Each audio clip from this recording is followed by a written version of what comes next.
क्या आपने गेहूं से एलर्जी के बारे में सुना है? गेहूं से एलर्जी उसके होने वाले प्रोटीन ग्लूटेन की वजह से होता है और ये ग्लूटेन सिर्फ गेहूं में ही नहीं बल्कि और कई फूड आइटम्स से पाया जाता है। Hello everyone, growth and gut experts are here for expert opinion. I am doctor Sushobhan Vaidya, hepatologist and gastroenterologist. So doctor, ये ग्लूटेन एलर्जी से क्या होता है? एक ग्लूटेन एलर्जी से होने वाली कंडीशन को बोलते हैं सीलिएक डिजीज। ये एक ऑटोइम्यून कंडीशन है जिसमें ग्लूटेन कंटेनिंग फूड मटेरियल्स खाने से एक इम्यून रिस्पांस जनरेट होता है, जिससे कि छोटी आंत का जो सरफेस लाइनिंग है उसको डैमेज होता है, जिससे खाने से मिलने वाली जो न्यूट्रिशन है और पौष्टिक तत्व है उसका एब्जॉर्प्शन नहीं हो पाता है।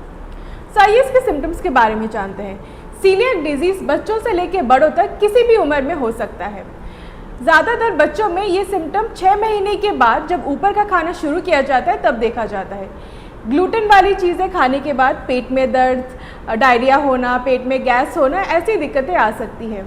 इससे बच्चों के ग्रोथ पे भी असर पड़ता है। बच्चों की हाइट नहीं बढ़ती है, वेट नहीं बढ़ता है, खून की कमी देखी जाती है जो कि आयरन सप्लीमेंट से भी ठीक नहीं होती है। साथ ही साथ बोन्स में वीकनेस भी हो सकती है जिसे कि रिकेट्स बोला जाता है। बड़ों में भी सिमिलर सिम्टम्स देखा जाते हैं, जैसे कि पेट फूलना, गैस बनना, बार बार डायरिया होना, खून की कमी होना और हड्डियाँ भी कमज़ोर होकर ऑस्टियोपोरोसिस हो सकता है, जिससे अर्ली फ्रैक्चर्स भी हो सकते हैं। तो सीलिएक डिजीज़ को डायग्नोज कैसे करते हैं? इसका डायग्नोसिस का 4 तरीके हैं। पहला है सेरोलॉजी। ब्लड में हम लोग anti TTG antibody, anti endomysial antibody का लेवल्स देखते हैं।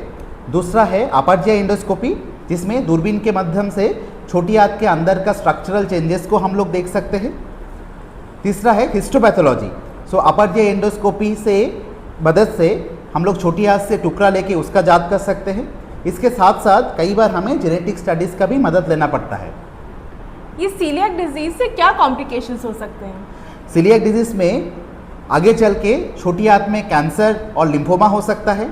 जैसे कि आप जानते हैं, सीलिएक डिजीज़ एक ऑटोइम्यून कंडीशन है, तो इसके साथ साथ type 1 diabetes, autoimmune thyroiditis, autoimmune hepatitis, dermatitis herpetiformis और एडिसन्स डिजीज़ जैसे ऑटोइम्यून कंडीशंस भी एसोसिएटेड रह सकते हैं।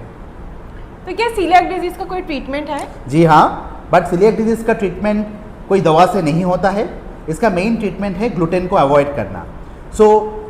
कौन से खाने, ग्लूटेन कंटेनिंग खाने को हमें अवॉइड करना चाहिए और उसका क्या ऑल्टरनेटिव है, ये जानने के लिए नीचे कमेंट बॉक्स में कमेंट करें। Follow this page for more such videos. You can reach us at www.growthgutexperts.com. Thank you. Thank you.